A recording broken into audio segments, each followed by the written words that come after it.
আমি এদেশে এখন আর নিরাপদ বোধ করি না। আমি বিশ্বাস করি আমার মতোই যারা সাধারণ নাগরিক তারাও যার যার জায়গা থেকে নিরাপদ বোধ করে না।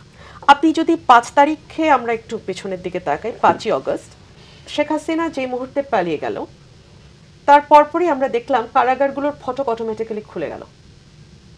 রাজবন্দী, পলিটিক্যাল প্রিজনার থেকে শুরু করে জঙ্গি, সন্ত্রাসী, শীর্ষ সন্ত্রাসী, অমুক নাম তমুক নাম, আমরা মোটামুটি সবাই জানি, নামগুলো আর নাই বলি। আমি কিন্তু বাংলাদেশে এখন আর নিরাপদ বোধ করি না। আমি একদমই নিরাপদ বোধ করি না। করি না এই কারণেই যে বাংলাদেশের রাজনীতিটাকে এমন একটা জায়গায় সবাই মিলে আমরা সকলেই যার যার জায়গা থেকে নিয়ে গেছি যে কে কার কোন স্বার্থ হাসিলের জন্য আমাকে নাই করে দেবে, এবং দেখা যাবে একটা বিরাট গ্রুপ এটার সুবিধা নিতে পারবে। যদি তারা এতদিন অবৈধ আটকেও থেকে থাকে, একটা তো প্রক্রিয়া আছে বের হওয়ার, নাকি এটা একটা মবের মুল্লুক? ওই মবের মুল্লুক শুরু হলো কিন্তু গত ৫ই অগস্ট। তারপরে আমরা দেখলাম সংখ্যালঘু সম্প্রদায়কে নিয়ে একটা খেলা চলছে বাংলাদেশে। তাদেরকে উস্কে দিয়ে, তাদেরকে ব্যবহার করে অনেকেই ফায়দা নেওয়ার চেষ্টা করছে। আমার ঘরের পাশের দেশ ভারতের মিডিয়া এমনভাবে পোর্ট্রে করলো যেন বাংলাদেশে রায়ট হচ্ছে। না, বাংলাদেশে আসলে রায়ট হচ্ছিল না ওই সময়। তো এটার মধ্যে আসলে আমরা কি আইনের শাসনের কথা বলবো আর কি রিমান্ডের কথা বলবো? রিমান্ডের ব্যাপারে আমি আইনজীবী হিসেবে এটুকু বলি, বাংলাদেশে সিআরপিসিতে রিমান্ড বলে কোনো শব্দ নাই। অধিকতর তদন্ত বা ফার্দার ইনভেস্টিগেশনের ব্যাপার আছে। সো রিমান্ড বলে কিছু না, অধিকতর তদন্ত বা ফার্দার ইনভেস্টিগেশন। সেই ফার্দার ইনভেস্টিগেশনকে আমরা ফার্দার টর্চার বানায় ফেললাম। এটা কোনো একক দলের বা একক সরকারের ব্যাপার না।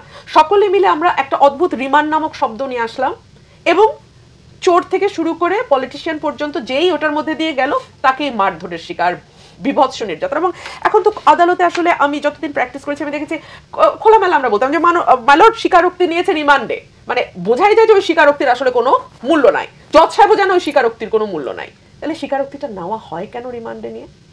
রিমান্ডে টর্চারটা হয় কি করে, যেটা আইনে নাই, যেটা কানুনে নাই, যেটা কোনো বিধিতে নাই? আর আইন বলে যে ১০০ জন অপরাধী ছাড়া পেয়ে যাক, একজন নিরপরাধ যেন সাজা না পায়। এই যে শত শত হাজার হাজার মামলা গত কয়েক বছর ধরে আমরা দেখলাম পলিটিক্যাল পার্সনদের উপর করা হলো, এখন আবার নতুন করে খুনের মামলা, হত্যা মামলা চলছে, এবং হরে দরে অনেককেই গ্রেপ্তার করা হচ্ছে। এই গ্রেপ্তার আসলে আমি জানি না কতটুকু আইন মেনে, আইন অনুযায়ী করা হচ্ছে, কারণ অনেককে আমরা দেখতে পাচ্ছি বর্ডার ক্রস করার সময় ধরে নিয়ে আসা হচ্ছে। আদালতে তাদেরকে প্রেরণের সময় আইনজীবীরাও তাদের গায়ে ঢিল মারছেন, ডিম ছুটছেন। এগুলো তো আসলে কোনোটাই আমাদের আইন বা কানুন বা কোনো কিছুর মধ্যেই তো এগুলো পড়ে না।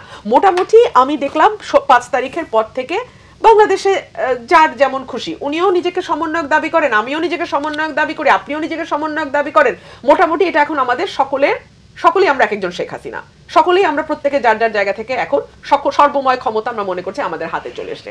সো আমাদের যেহেতু দীর্ঘ কয়েক বছর, ১৫ বছরের ওপরে আমাদের এক ধরনের অভিজ্ঞতার মধ্যে দিয়ে আমরা গেছি, এক ধরনের সাপ্রেশনের মধ্যে দিয়ে আমরা গেছি, এক ধরনের ভীতির মধ্যে দিয়ে আমরা গেছি। সুতরাং আমাদের নানান রকম অবদমিত রাগ, ক্ষোভ, যন্ত্রণা আছে, সেগুলোর বহিঃপ্রকাশ আসলে আমরা নানান রকম ভাবে করতে দেখছি। এবং একই সাথে আমরা এটাও লক্ষ্য করছি যে সরকার আসলে সামাল দিতে পারছে না। আজকে